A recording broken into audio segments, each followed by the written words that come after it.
If we want to wait for the regulators to tell us what's ethical instead of doing it ourselves as a corporate person, we're really asking for trouble. And one good example of that is arguably is the recently and nearly fully adopted corporate sustainability due diligence directive, or the CS triple D. And I just wanted to step back a little bit and just look at the bigger picture here. Because here we have a 113-page directive and with a lot of depth to it. And I've got lots and lots of pages of notes, which I will try and boil down to some of the kind of salient points, at least the ones that struck me.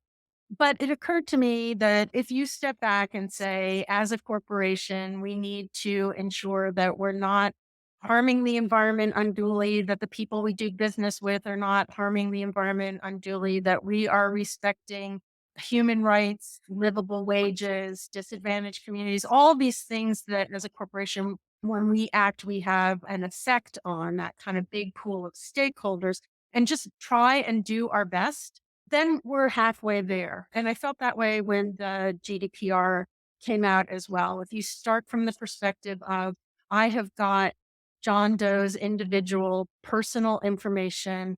How am I using it? How am I letting John know how I'm using it? How am I protecting it? Where am I going with it?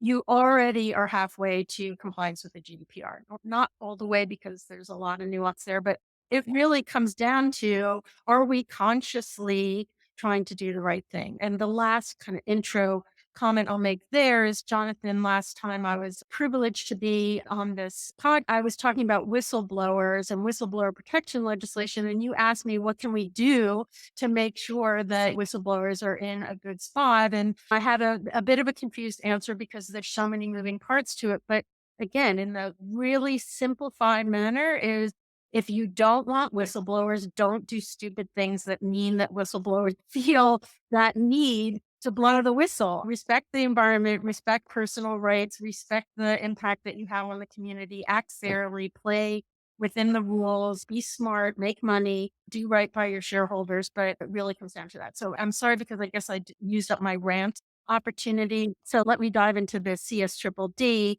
which, by the way, I was predicting the death knell of a couple of months ago, which was obviously too early, because on the 15th, the European Council actually approved a greatly revised version after some kind of sit down protests by Germany, Italy, and France. Some interesting political maneuvering there. So it's just got one tiny little hurdle now with the European Parliament, which meets on the 24th of April. And then there's a 2-year window, not for it to go into effect so much as for the 27 EU member states to transpose this international law. And for those of you who aren't working with EU law every day, just a kind of distinction between a regulation like the GDPR, which goes into effect for all the member states once adopted, versus a directive, which is basically saying, here are the minimum standards. Each one of you 27 member states now should transpose this into your own national laws, which is actually still going on with the whistleblower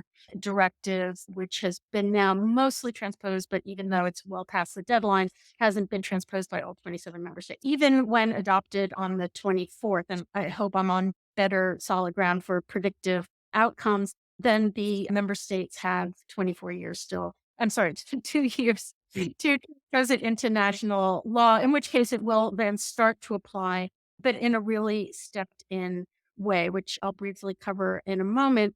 But for people who are listening, who are thinking, does this even apply to me? I'm not an EU company. I don't have even huge operations in the EU. It does have a pretty broad scope, even though the initial kind of barrier to entry, if you will, is relatively high. It also does cover companies operating outside the EU who has any kind of operations or income from the EU, provided they're relatively significant. But even if you have no office, no operations in the EU, you are very likely to be a supplier of goods or services to an EU company, which itself may be subject to the directive, in which case you really are getting a big heads up on what demands are going to be placed on you. Because unlike other national iterations of this law, for example, the law that we have currently enforced in Germany, this doesn't apply just to your tier one suppliers. It goes down the chain and up the chain, frankly, to your suppliers plus their suppliers. And that's both upstream, who are your suppliers of spare parts, of raw materials, transportation, warehousing, and the like, but also downstream a bit too, in terms of who else is going to be in your supply chain. So you need to know these things both if you are subject to it, and then also if you are supplying to a company which is subject to this regulation. So we have some breathing space, like we did with GDPR, but it's good to start planning where are you in scope and what parts of your activities are in scope. We could expect in late 2026, early 27, when these things enter into national law, it's going to start applying. And this was big compromises, I think, as a result of the Germany, Italy, France objections, a real change from the lower barrier initially. So it'll start applying to companies with 5,000 or more employees and 1.5 billion euros in net turnover.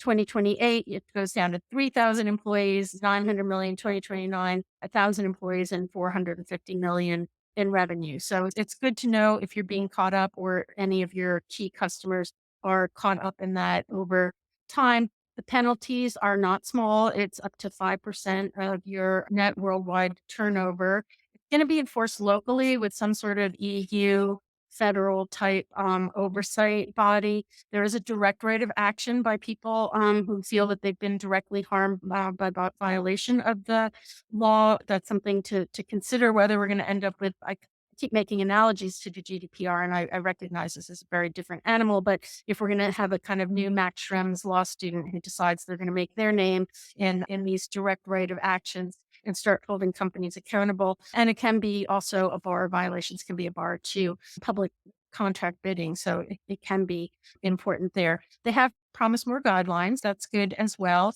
If you're outside the EU, you should designate somebody locally. So that's important as well. And I almost don't even know where to go. And Tom, I'm going to count on you to just pull the plug because this could be, we could do part two, part three, part four, part five of this. But there is a lot of detail in there. I'm just going to focus on the overall scope that it covers, and then a couple of open questions I have that we're all going to be asking ourselves. So this covers human rights and also environmental impacts. It's a pretty broad range. It's aligned with a lot of other legislation, including the OECD guidelines for businesses. So it incorporates them almost by reference to know what does human rights and environmental impact mean. It is focused on due diligence. So it's that whole know who you're dealing with component. This is not the CSRD, which is akin to the SEC disclosure rules, which talks about what do you need to disclose about your actions. And I saw it, by the way, yesterday, just as an aside, that the SEC has voluntarily set aside the implementation of the disclosure rules pending outcomes, I guess not unexpected, to different challenges. I think they're waiting to hear from the Court of Appeals in the Eighth Circuit. SEC was in place and now it's temporarily not in place. But so it's not any of the disclosures, just like what do you know and what are you going to do about it? You need to conduct impact assessments both on the potential and also actual human rights and environmental issues that may occur not only in your own activities, but in your suppliers and your indirect suppliers as well. You need to then prevent, mitigate, and potentially end actual harm and potential harm. You need to track progress at least once a year. You need to publish an annual statement on your website in terms of what you're doing, where you're going. You need a complaints procedure. And this is where it starts to get into the, isn't this procurement? Why should compliance care? It's really starting to sound like a big compliance program, right? You need complaints, anti-retaliation. It'll cross-reference into the whistleblower laws that were recently put in place, and now they're going to amend those to specifically cover this. You need a really big policy. That policy should also take into account employee opinions. You have to have a consultation period with your employees or their representatives. So if you have trade unions, et cetera, you need to involve them as well. That policy should, by the way, apply to temporary workers as well, which means that they probably need to be trained. So that's that whole other can of worms on how do you address temporary or shift employees. You need to incorporate it into your risk assessment. And then you have this whole huge due diligence, as I mentioned, both upside and downstream as well. So any kind of raw material parts development, manufacture, design, storage, and transport. Downstream, any partners that are carrying out activities on your behalf, again, distribution, transportation, storage, you need to take care of all that. And then that impact assessment that I mentioned, which can now go, hand in hand with your privacy impact assessment already required in a lot of cases by the GDPR, not to mention all the cybersecurity assessments you have to do. And my very first big question is, what on earth does this mean for due diligence and that whole know your third party? Those questionnaires are getting longer and longer and longer. Our ability, I think, now to try and incorporate better AI to sort out by risk what questions are being asked to which third party is going to be crucial, because who's sifting through the responses? Even if your third party is willing to answer 500 questions covering the wide range of issues that we're supposed to be looking at, whether it's financial or legal or cybersecurity, who's going to sort through the answers and decide what needs follow up? To what degree are we relying on the self reporting and the accuracy of those reports and the like? So, being able to really pinpoint, this is a supplier with these risks, I need to ask them these questions.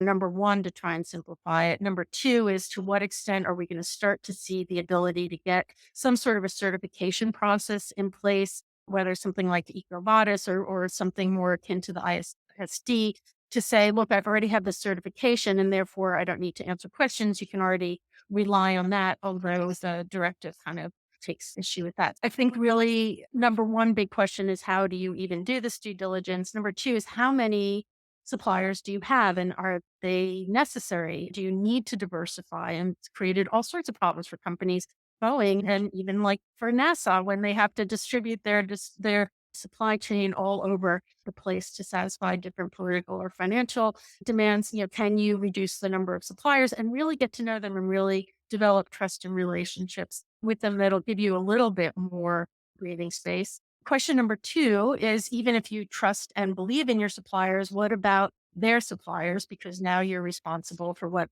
I'm loosely calling the blueberry problem, that if you contract for muffins to be delivered to your office every day and you love the baker and the baker is really great, what is the baker doing about ensuring that the blueberries that they put in your muffins have been sustainably sourced and that the people picking the blueberries have received a fair wage? So it is going to start to take that kind of thinking about, where are things coming from? How am I going to work with my suppliers? And there's a very interesting set of provisions about working with small and medium enterprises in the CS Triple D that says that you need to be co-responsible, even to the point of potentially providing direct financing or enabling low-cost loans or whatever, so that your SME suppliers are also able to comply with this legislation. So it's a degree of accountability that I think doesn't necessarily exist by regulation, alongside a very interesting provision that says, if necessary, you can work with your competitors who may also be contracting with your indirect suppliers to encourage, if not force, those indirect suppliers to comply with the law. So now we have a kind of competition tightrope to navigate there. I'm going to pick a couple of other little observations and points here, because, like I said, there's a lot in these 113 pages. And I think that they really bear further conversation or further examination. And as we get more information and supporting documentation from the European Union, we'll also be able to get better guidance. But how are you going to staff this? The German law already says you should have a human rights officer in charge of implementing the current German version of this due diligence kind of regulation and activity. What kind of technology are you going to use that you're maybe not already using to try and sort through all of this? Can you reduce the number of suppliers? And then this kind of interaction with other laws, because there are already other laws on the books with the EU. So that's my really very kind of brief impressions of this law, which is due to be adopted in a couple of weeks, and it's going to slowly start to enter into force. But Matt, to your point, it's not a bad idea to already start thinking about, am I doing good things that are already complying with the spirit of this law, not to mention all the surrounding laws, and then also, which will enable me, once the SEC is back online and CSRD, which is already in force, enable me to properly report and respond to issues and concerns. Yeah, Jonathan, I'm absolutely with you. And by siloing a lot of these kinds of subjects, you also create little power bases within an organization that don't necessarily coordinate with other parts of the organization. We're already seeing the rise of the data privacy officer within different countries. So it's not the strategic position, it's the individual country position saying, we have to do this, we must do that. We're not complying with this. We're in default. I have an external obligation to report the company. Are we going to now start seeing human rights officers doing the same thing without a kind of coordinated strategic ability to address, back to Matt's point, how do we just operate fairly and do make a best effort to operate as a company? One thing I do with my law students, we do a whole bunch of reading on the whole argument between stakeholder capitalism and shareholder capitalism. And they start out completely on the stakeholder capitalist corner. And as we start examining some of the challenges, they slowly start moving not all the way over, a lot more centric to say you can't make everybody happy all the time. We're still a for profit organization. And if you're not a big organization and you're the sole chief compliance officer, who is now also the chief privacy officer, and now the chief human rights officer, and trying to deal with cyber issues as well, where does that leave a corporation to do anything more than start checking boxes? I don't know. Yeah, I think the European Commission actually website is probably one of the best places you can go. It not only has the current text, it has a comparison to prior versions so that you can see what was politically needed to get this through, but it also starts to plug in a lot more resource. It has links to related laws. You can go down a real rabbit hole there. You can look at the OECD requirements, and you can look at some of the draft legislation coming up. And one of the mandates actually in the CSDDD is for each nation state to put up its own informational website. So those will be available. So I say go straight to source. It's probably your best bet. I've seen not just some misinformation, but there's a lot out there. If you start doing CSDDD Google searches, that's based on the prior draft of the law. And so there's some kind of misapprehension there about its scope. Yeah. First of all, Jonathan, my heartfelt condolences. I know you've got a lot of amazing memories of your dad that are going to help you through a very tough time. And I love all your comments about just doing the right thing. It seems to be the theme of today's podcast. So great honor to your dad too, and reflecting his values. I do have one question for you, especially with the Star Trek reference, which I love. Is sometimes we focus so much on the rules, we forget about getting to the right place the right way. And how important is it for compliance officers to really enforce the rules? This person who maybe is violating some of them is still in control. They're not doing any harm and they're getting to the destination they need to be. So for me, also, if we're going to be taking highlights here, shout out to Austrian government and restorative justice. Austrian government amended its citizenship laws in 2019, arguably a little late, to grant citizenship for people who were victims of Nazi persecution and their descendants. And so, as of a few weeks ago, I am now also an Austrian citizen, which is a real shout out to my ancestors, my mom and her parents, and the so many people that they lost as a result of which I have a very small family. And I really give a lot of credit to the consulate here in Washington, D.C., Elizabeth Erith, Borges Erith, who is one of the consular officers who made the process very respectful, but also the authorities there are bending over backwards to try and create documentation for people who left without a whole lot. My mom's exit passport's got a big Nazi swastika on it, but that's one of the only demonstrations I have that she was ever there. Shout out to the Austrian government for doing the right thing, even if they're a little late to the game. Thank you.